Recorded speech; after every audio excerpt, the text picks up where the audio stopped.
y'all, and welcome to the Healthy by Heather Brown podcast, where I encourage you in healthy mind, body, and spirit through my Sunday reset. Let's get into it. Welcome back to another episode of Healthy by Heather Brown. I am so excited today to be welcoming the incredible duo behind Marriage365, which is a platform that's been transforming marriages with their practical, faith-based advice. We're going to get to chat today with Casey and Meygan Caston. They have dedicated their lives to helping couples build stronger, healthier relationships through intentional communication, emotional intimacy, and conflict resolution. Hello, what marriage doesn't need help with all those things? So whether you're navigating the joys and challenges of marriage or simply looking to strengthen your relationship, today's conversation is going to be packed with actionable insights that can help you take your marriage to the next level. Time to level up, girl gang. So grab your favorite cup of coffee, get comfortable, and let's dive in. All right, guys, here we go. Welcome to the show. Hey. Thank you for having us. Stoked to be here. Absolutely. So we were just chatting about you guys are from California and I'm from Birmingham. So as soon as we got on air, they were like, whoa, where are you from? I know. They say that we have a California accent. I don't know if it's true or not, but we say dude and totally all the time. I'm just kidding. We don't. I love it. So we'll have a dude, a totally gnarly, and then we'll get a y'all in between. It'll be fun for you guys listening today. Yes. Awesome. So I wanted to start out with the basics. I was reading on your website that you guys are a self-proclaimed meet the couple least likely to succeed in marriage. Tell us a little bit about why that is, a little bit of your story for the mamas listening today. Absolutely. So we live in Orange County, California, which actually has the highest divorce rate in the United States. It's 72% divorce rate. Wow. So that's not good, right? Already. Yeah. We got married very young. We are college sweethearts. Between both sets of our parents, there's 12 marriages. Yeah, my mom's actually on her 6th marriage. And my dad's on his 3rd marriage. And she's not a celebrity either. Yeah.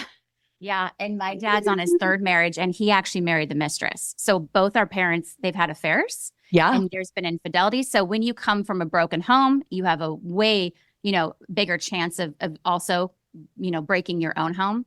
We're both leaders. We're very competitive. We're both stubborn. I always said, we always laugh about how competitive we are, but I laugh harder.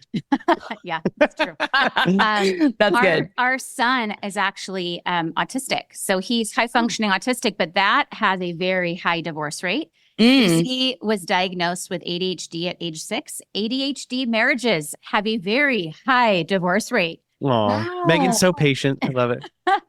And, we had a lot of student loans when we got married. We racked up over $200,000 of debt. So, if you just think about like all those factors, we literally are the least likely couple to succeed. Like we shouldn't be married. And then just pile on, we believed all the modern beliefs about love, that love should just conquer all, right?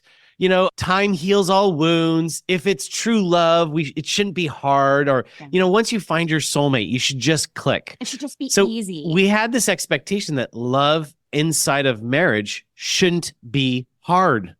And then when it was such a surprise to us that we were like, there must be something wrong with us. And so quickly, the expectations we had over each other, like, hey, you're not making me happy right now, just turned into anger. And so by year 3, it had been 3 full years of arguments and yelling and screaming and cussing each other out. A lot and of hurt, like deep hurt. And worst of all, I was sitting there going, God, would you just give me a great marriage? Like, would you just change Megan's heart? Come on, please, Jesus, just change her heart. Obviously, it's not me. It's everything about her. So I'm just sitting there praying, God, just change her. I'm not going to do anything because I'm perfect, of course, right? I'm obviously. Great. I'm like a youth pastor, so I'm like teaching the Bible. So I must be checking all the boxes. And it was very evident that we were not doing well. Yeah. So we really are the least likely couple to succeed. Wow, that is y'all like really did a good job of putting that all in a nutshell. And I am curious. So I heard, Meygan, I think you said you were an 8 on the Enneagram. I was watching your live last night. Is that right? I am. I'm an Enneagram 8. Are you too? Oh no, I'm not. But I'm a 3. But I can definitely lend myself that way for sure. And my work wife, Alyssa, is an 8. Yeah. 8. I know 8s and 3s. We get along really well. Yes. So true. So true. Yes. And then I hear that you're a 7, right, Casey? Oh, yeah. Oh, yeah. Mr. Fun, Fun fun, Guy. So he would show up for the fun. And I was like, hey, we got to like fix this. Well, that's another thing. We're opposites, Heather, on almost everything. Mhm. So like he's a spender, I'm a saver. I'm a type A, responsible, like, all my ducks in a row planner. He's like Mr. Spontaneous. He's a flighter, I'm a fighter. Love to avoid those fights. He's an avoider. Yeah. He's late, I'm on time. We could go on and on and No, on and on. time is just soft and fungible. That's okay. But he believes on time for me is 5 minutes early. But, so all of those differences they just stack up, and you start to question, did I marry the wrong person? And I think what I always tell people, where it turned for me was I went to therapy by myself because he wasn't willing to go. That's another thing. He was raised thinking that therapy's for crazy loonies. And I was raised like therapy's just normal. When you're stuck, you just go get help from somebody. And it was very healthy and good and normal. I saw my parents try to go to therapy. My parents stuck me into therapy. So all that to say, I was in this therapist's office and I'm wanting to divorce him. I hate his guts. I literally hated him. I had almost no love left for him. Wow. And she says to me, have you done everything and anything you can to save your marriage so you don't live with regret?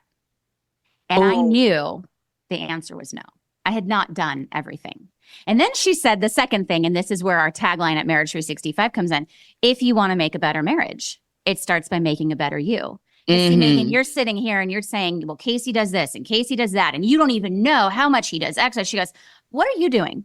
There's no way you're perfect. I know you're not. No one is. And so I can work with you and I can show you how to have boundaries, how to apologize, how to forgive, how to communicate clearly, how to practice self-care. And I basically for 13 months saved our marriage by myself. I did not have a willing and happy partner. And I was like, I vowed It's true. to be a healthy spouse, and I haven't been. So I need to try. And then she's like, and then when you try, the hope is that you have a positive influence over your spouse, which I did. Yeah. In fact, I remember there was an argument that Meygan and I had. And I was red in the face, storming towards her.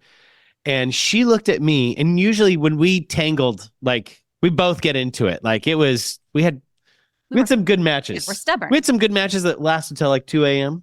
Oh, yeah. Yeah. Yeah. And so I come at her and she sees me coming from a mile away and she's like, okay, this is not going to go well. And she stops me and she says, hey, listen, I really want to hear what you have to say right now. I don't feel like you're in the right place. And I want to hear it. I want to work through it. Why don't you go outside, take 30 seconds, come back in, a couple of deep breaths, and let's engage again. And my jaw just dropped. I was like, what? Like, this is not normal. Usually you're the one that's supposed to come at me. And that was our pattern. Yeah. And it was very evident, a couple instances of that I was actually the unhealthy spouse. And again, I think for me, my competitive nature was, well, I don't want to be the unhealthy spouse. I'm going to be more healthy than you, Absolutely. And so I remember it was actually it was very inspirational. Like when I look back at that moment, I don't know if I've ever said this before, but it really was a spark of an imagination. Like, this is what we could be like. And she was modeling that for me. And I think I just want to applaud Meygan for her patience, because I know that that's a tough season to be in by yourself when you're trying to be the healthy one and your partner isn't. And we've had to walk a lot of couples through, like, how long do I go? What was that? But the main thing is that Meygan was ensuring that she didn't live with any regrets. When you so good. A lot of divorcees, a lot of them live with regret, because what they realize is, I chose the easy way out, just to say, I'm done. I didn't work on myself, but I could have saved myself, especially if they get into a blended family or another second marriage and they realize it's the same problems. Yeah. It's just with a different person. With a different person. If I went so back and I actually worked on myself, I could have saved all those years of heartache and all the regrets that people live with. So the message of like this idea that we talk about, which is, if you do want a better marriage, it starts by making a better you, is actually a message of empowerment. Because I think a lot of couples that are in that one-sided marriage, they feel stuck. Like, there's nothing I can do. And that's not true. See, for me, I was laughing as you were telling your story. because I'm sure I bought this book for Meygan, The Power of a Praying Wife, and just handed it to her like, we're not doing well because you're not praying enough. Yeah.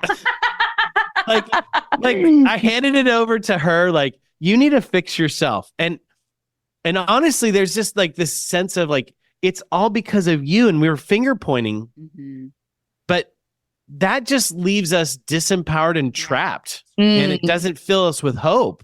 So Whereas true. like I get to work on myself. I get to grow my self-awareness, my confidence, being having healthy boundaries. Like that is all up to me. I have 100% control over that. Well, so that's so interesting to me that it was her having worked on herself that then almost made you be able to take the scales off and see, the change that she was willing to do to fight for y'all's marriage. But how did that go? The first couple of times you said it, you said it made you feel kind of like, okay, I'm a little bit competitive here. But what turned the corner? Like, did you start doing counseling with her, or were you like, I want to learn how you're doing that? Or I guess what was that shift? Can I say for me, there were multiple steps that I took that my therapist walked me through, which we teach at Marriage365. But one of them was also, and this is a great one for anyone listening to really implement, and it's hard, it takes humility, but I would randomly apologize for things that I knew I had done. And that breaks and kind of tears down that emotional barrier that you have between your love. And I was like, man, I mean, he's told me like, you're controlling. And I would say, no, I'm not. No, I'm not. Okay, well, then when I started doing work on myself, I'm 100% controlling. Yeah, I have control issues. And it was like, shoot. And my therapist was the one that called it out. And she's like, well, is it true? I'm like, yeah. She's like, well, are you going to apologize for it? And I'm like, should I apologize? She's like, yes. So I just remember randomly going up to him one day and saying, hey, I know that you've really complained a lot and you've told me that I'm controlling. And I argued with you and I was defensive. You know what I've learned? You were right. Who doesn't love to be told you were right? Okay. So I saw his face change, right? You were right. And I am controlling. And this is something that I am not proud of and I need to work on. And I don't know if it's ever going to go away, which people who are controlling, it's a constant process of letting go of that control for anyone listening. But, I am so sorry that I've hurt you and that I argued with you about it when really you were right. And I hope one day you'll forgive me and I hope you'll be patient with me. So I would do things like that. And I could see his emotional wall just kind of slowly go down and down. Like, oh, wow, like she's really taking ownership of things and paying attention as to my complaints that I've made in our marriage. Yeah. Yeah. I would say the big word that comes to me is just modeling healthy behavior. Like that was the change that started happening in her and all the ladies out there. Listen, your husband, like when I think about like, I loved Meygan. There wasn't like I was purposely waking up and trying to say like, how can I dismantle my marriage? I just had never been modeled healthy behavior. Yeah. And so she started working on herself and like modeling that. And I see that happening now. Like one of the feedback that we get from Marriage365 is that like, if you hand somebody a book about marriage, that's information, but information is not transformation. This is really important. Like you could tell somebody this is what a healthy marriage looks like in written form. But when you actually see that in person and you see that modeled, you think about entertainment. We don't have a lot of healthy models portrayed in movies and TV shows. No, right? It is hard. You have to look for that, right? Ooh. So yeah, what? Well, I was going to say, I want to give you this feedback because one of the ladies in the Healthy by Heather Brown membership is chatting with me in the live while she's watching it. And she said, what they're describing is literally what I'm going through right now. So relevant. Thank you for letting us hear this sooner. God bless you guys. I'm literally in tears as I hear this. It's been so hard. So I just think that that's so cool real time for you guys to hear as an encouragement, how you're impacting marriages, even in this moment. And I mean, it's so obvious that the Lord has placed all these conversations and talking points into your path. And one thing that you guys have touched on a little bit, but I'd love to draw it out a little bit more, is that a lot of times women will say to me, I don't know how to bring the Christian part into our marriage. And I know that in the church, unfortunately, our divorce rates are the same as not in the church. Yeah. When your husband isn't stepping up to be a Christian leader, and the woman almost feels like she has to fill in the gap for that. You guys have kind of like tiptoed around that. Do you mind really expounding on that a little bit more? Yeah. So this is, I hope this comes across in the best possible way, because there's a lot of context to this, but I believe that God has created men to be initiators in relationships. And the healthiest marriages and relationships is where I see men step up and leading. And if you think about it, when we're dating, guys are usually the one that walks up and says, "Hey, can I take you out on a date? I'd like to take you on a date. I'd like to get to know you." He is the spark of initiation, right? And women, I believe that God's created women to be responders to that spark of initiation. And you think about it, like we would gristle at any footage of a woman getting down on a knee asking a man to marry her, because that's not the way it's meant to be. Men are meant to be that spark of initiation. Like, I love you. I want to know you. I'm curious about you. I want to ask you these open-ended questions. I want that connection with you. And then what happens is we slowly see a pattern emerging once that couple gets married, is the man stops initiating that spark of connection. And it's not intentional. It's not. It rarely is intentional. It's usually busyness or growing careers, families. Just we kind of take each other for granted. There's many reasons why, but it happens to a lot of couples. And so what happens is we believe that nature abhors a vacuum. Someone's got to take leadership within the team. Yep. And when women take the leadership, there's resentment. There's resentment because this is not my role. My role is to nurture, right? Whereas a guy, it's to lead. And servant leadership, right? That's why I say lead. It's not like, hey, this is where we're going. But I'm saying like, but the leadership is meant to be the spark of initiation. That's the best way I can explain it. And what happens is you see I run into a lot of women that are very, very frustrated. And the building resentment is my man does not initiate anymore.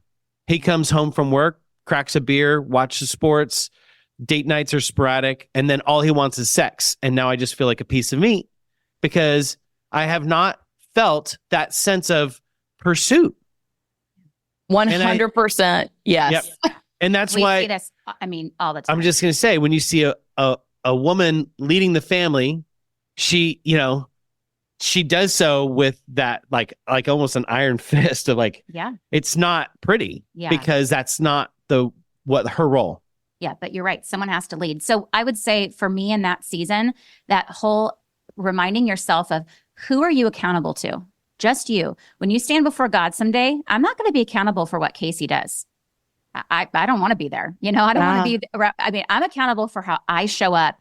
And that's that whole message that Casey mentioned about empowerment. And it really allowed me to understand that Casey's on his own journey with God. This is an individual relationship with our Heavenly Father. This is not a group. Are we united and are we one?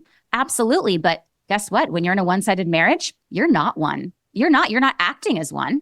And I think that really helped me. It softened my heart. I did pray for him, but I prayed for him not because of the book he gave me. I prayed for him because I genuinely wanted to soften my heart. I think too, when you are living in forgiveness and you choose to let go of the pain. He was not apologizing to me, ladies. I was apologizing to him. Yeah. And women get really stuck. I think men are a lot quicker at forgiveness in general. There are men who are not, but most men are much more quicker to forgive. I think we ladies, we hold on to grudges. We hold on to that pain. I think we're feelers more, right? All those things. But if we harbor that hurt, it becomes resentment. And I say that resentment is like, unforgiveness that's grown roots into your heart and into your head. So your thoughts, your actions, your words, the lens you see your spouse through now is this like, he's my enemy. And you are going to actually struggle in your relationship with Jesus if that's how you view your husband. And so I will hone in on this. You are responsible for how you and God show up together, and you are responsible for how you show up in your marriage.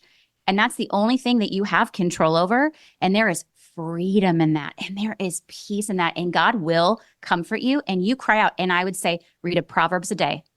There's 31 chapters for a reason. read a Proverbs a day. That's my best advice for anyone. I mean, we still read a Proverbs a day. We've gone through Proverbs, I don't know, for the last 10 years. You'd think we'd have memorized it by now, but no, every time I read it, I mean, and that we say that's like the book of marriage. It is the do's and don'ts. Because the whole message of Proverbs is cry out for wisdom, understanding, and knowledge. Be a learner and go, God, what are you trying to show me? What are you trying to show me about my husband? What are you trying to show me about me and our marriage and this dynamic? And it will come I promise you, it will come for you. If you are loving everything you're hearing here in this episode about mind, body, and spirit health, how they're all interconnected, my tested and proven Sunday reset method, and leaving a healthy legacy for your kids, you need to join the Healthy by Heather Brown membership.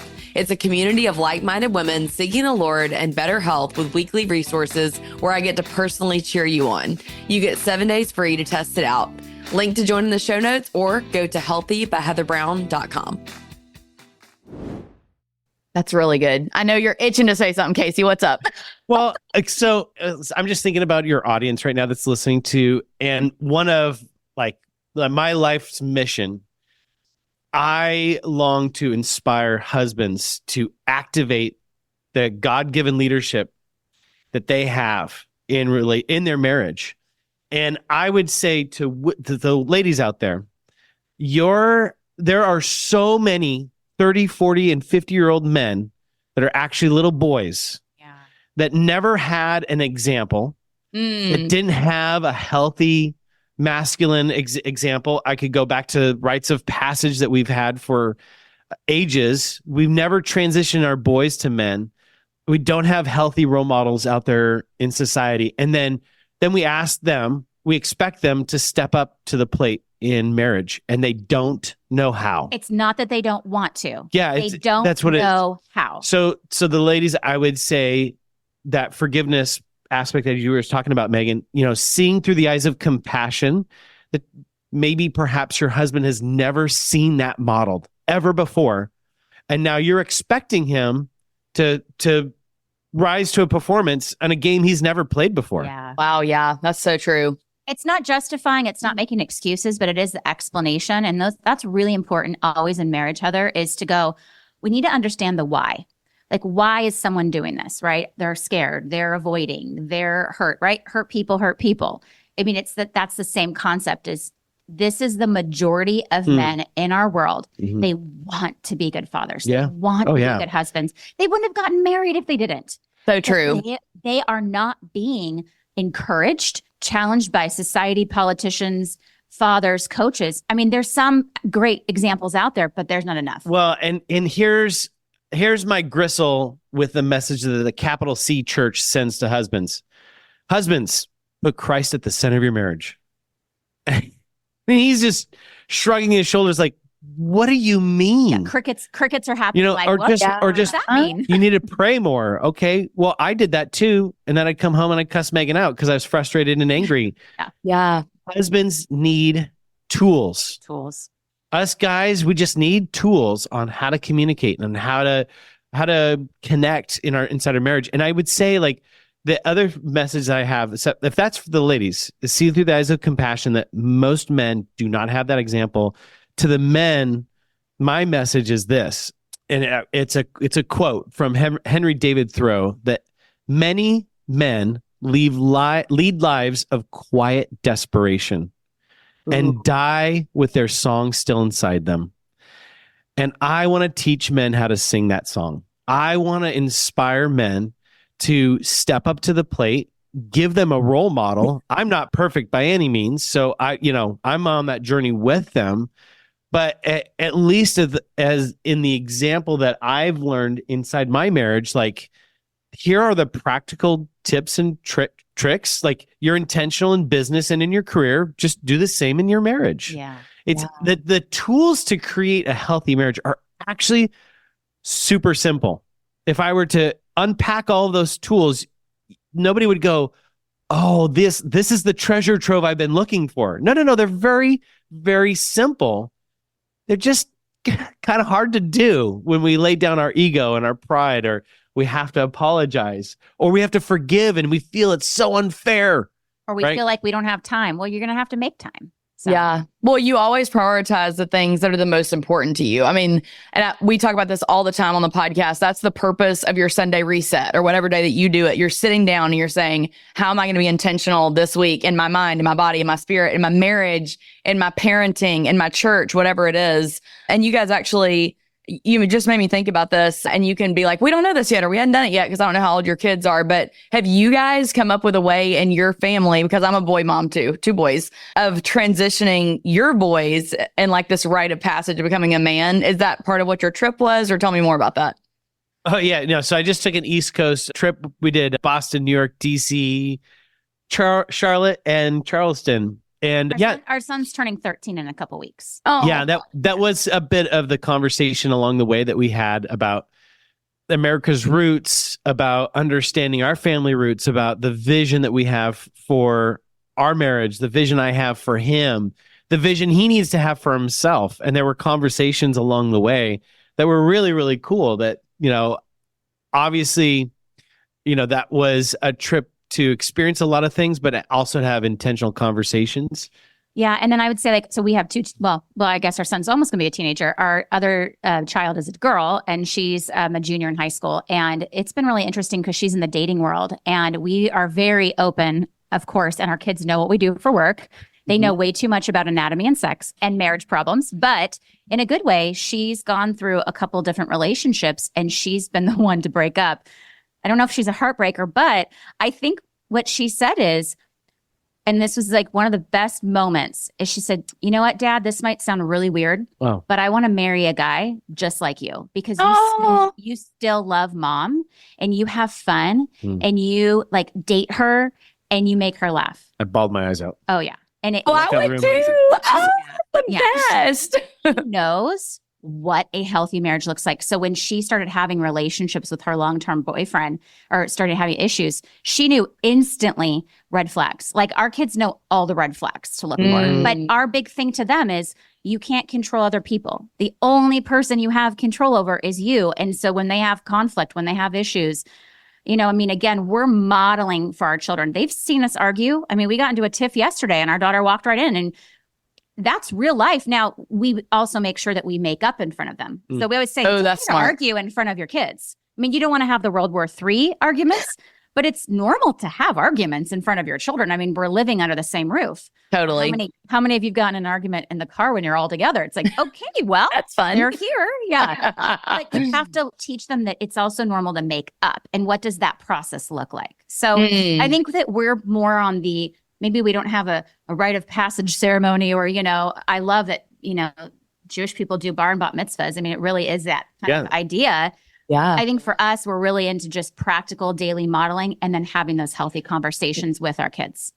That's awesome. I was going to say, y'all, you kind of touched a little bit on, like, I talked about the Sunday reset. You guys, I see on your website, I think you call it a daily check-in or something along those lines. What do y'all do practically, either daily or weekly, to work on your own marriage? And honestly, it's like, I know this can be hard sometimes, because like in this world, like Eric and I put on the podcast mics and we get to go in and we're like in our moment or in our element. We have our things that we typically banter back and forth. But even just thinking, like, if you could take away everything that you put out in your app and in your courses, but like just truly strip down, what are y'all's pain points on a week to week basis?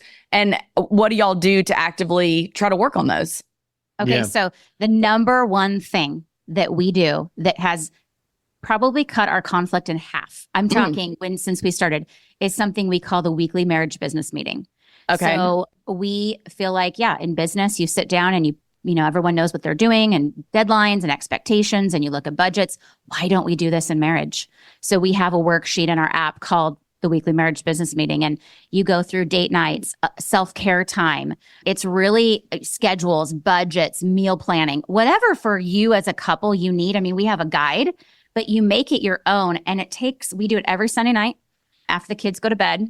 Well, now that they're older, we can do it when they're awake. But, and we really get aligned. It's about alignment. And it's saying, we're going to prioritize our marriage. And so we're actually going to like mark down time that we're going to hang out together. Okay, but we also value self-care. Casey and I are huge advocates for self-care, alone time. And we both work out. And so we're not people who wing our workouts, because then it's never going to happen. So we schedule it. We put it on the calendar. Okay, you got the kids. Okay, you got this. And we go into our week with so much alignment and confidence. And there's no guessing. There's no more assumptions. It's not like, well, hey, we wanted to do date night. It's like, no, it's on the calendar with reminders. Yes. We would tell couples, if you could implement that healthy exercise, you would be able to cut your conflict 50%. No one would feel alone anymore because you're prioritizing. And then, as Casey always says, your calendar is a reflection of your values and what you find important in life. So good. If your spouse isn't on your calendar, then you can't say that you really value them. Sorry, because your actions aren't lining up with that. You're going to have to make time for each other, even if it's 10 minutes a day. And then I don't know if you want to share about the 60-second blessing. Yeah, the 60-second blessing, that is one of our ways that we would consider making love. Mm-hmm. And when I say making love, like, you get to choose the power of your words. And the 60-second blessing is just a very simple habit where we spend 60 seconds using our words to speak affirmation, acknowledgement, the things that we admire about each other. And we pour that over each other, right? When we were those first 3 years of marriage, we were speaking words of death over each other, criticism, defensiveness, blaming, shaming, you never, right? Threatening divorce. Those were, I call it weed seeds. that is weeds in your garden. Whereas we were speaking now, the 60-second blessing is speaking hope. It's speaking love. And that's why I say it's truly like creating or making love inside of our relationship, because now there's this air of positivity. And so he would go, all right, one spouse goes first, and you for 60 seconds, you can write it down on like a journal or a piece of paper. I mean, we don't write it down anymore because we've been doing this, but you can actually do this every day. You can do this over text, over email. So one spouse goes first for 60 seconds, and then the second spouse reads their list. Yeah. And it's one of those things. Yeah. And just so you know, this is a great thing to do with your children. So for any moms and dads listening, the world is going to tell your children that they are not enough over and over and over again. And you get to be the one to say, I just want to tell you, buddy, I see this in you and I love this. And then level it up and have siblings do it to siblings. Oh, I love that so much. We do this when we're really feeling just yucky. We do this as a family, but it's called the 60-second bless, a 2-minute habit. Who doesn't have 2 minutes for their spouse? Now that school's back in session, summer's always chaos. At least for us. Yeah, everyone's going everywhere. Yeah. We actually do a version of the weekly marriage business meeting. We do it we do a family weekly family business meeting where we've identified some core values, a mission statement for our family. And then we kind of go through like, okay, here's the week coming up. Here's water polo schedules. We got a project coming up. We got a dance coming up. Here's where we're going to be. So we kind of do alignment, and then we'll do affirmation like, hey, okay, everybody go around the table and let's affirm Kylie, and so it's pretty cool to see that happen within our relationship. I would say that the other thing that Meygan and I really emphasize and try to make time throughout the week is playing games. Is actually incorporating a little bit of fun. So I don't know how many hundreds and thousands of games of rummy or Yahtzee, or we play a version of golf, but card games, board games, sequence, anything that kind of puts us across the table from each other, where the game kind of is the centerpiece, but it allows us to talk about our day. What was your high? What was your low? We'll crack our 365 connecting questions for couples book. The book that we wrote is the book we use. I love it. Because at the end of the day, when we're decision fatigued out, we're tired, our brain's mentally tired. Like even in that moment, even though we wrote a book that are full of questions, you're waiting for a moment where we're not inspired. We need a tool. So we use the same tools we use in our marriage to help guide conversations, and they are moments of connection. I love that so much. And I will definitely link their books and their app and all the resources down in the show notes for you guys. You're also making me think about our episode with Matt Beaudreau. I don't know if y'all are familiar with him or not, but he talks a lot about educating boys and training boys up to be heroes and biblical manhood. Well, actually, I don't even know if it's biblical, but just like having good values, I would say. So I'll link back to that episode. It was really good. I loved it. It's like one of my favorite episodes of all time. But anyway, we only have a few minutes left. So I have got to get y'all's hot take on sex, because if I do a marriage episode with you guys not talking about sex, people are going to be like, what? Oh, yeah. And we love talking about sex. And there's a laser light that came on y'all's background for sex. Wow. I mean, that's in our bedroom by our ceilings. So, we are really big advocates for creating a safe place for couples to ask questions and explore, because there are so much bad advice out there about sex, even in the Christian world. For sure. Yeah. Bad advice out there. And you don't Google it, because the Google advice is horrible. So for sure. Ask away. What do you want to know? Well, since we don't have much time left, I think that I would just maybe love to have each of you maybe take like 60 seconds to make marriage sex better my marriage. What would it be? Go. My hot take would be this. Couples that don't talk about their sex life do not have a great sex life, because they are leaving a lot of their movements in the bedroom to assumptions, that they feel awkward about it. So you have to talk about it. Now, what you need are good conversation starters to get the conversation started. Because if I came up to my spouse and I came up with a question, was like, hey, what are your thoughts about oral sex? When you ask a question, the other person that's listening to that question might be thinking, well, what's the motive behind that question? Mm-hmm. So sometimes having just like a list of questions, like, hey, I'm just reading the question. Don't blame me. Blame Casey and Meygan is what we always say. Blame us. But having a tool to guide you into healthy conversation. Now, I was raised in a conservative Christian home, so talking about sex was the last thing I ever wanted to do, because my parents never talked to me about it.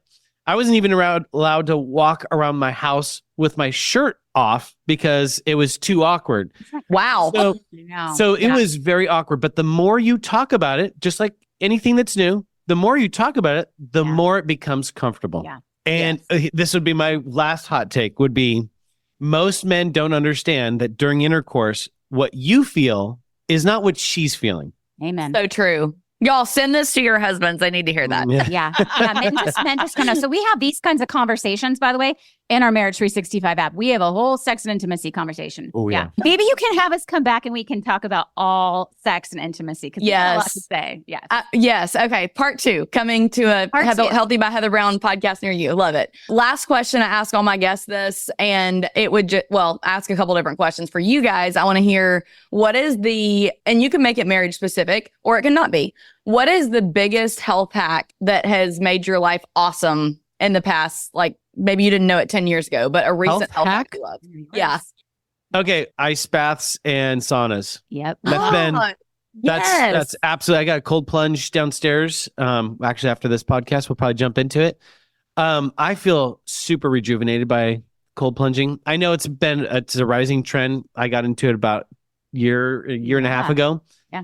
And then saunas. And what's really awesome is my son's totally into it too. So we do saunas together. Our son. I carried him for 9 months. Okay. He says my son. And I'm like, it's our son. Our son. Our son. Yeah. Yeah. You guys are.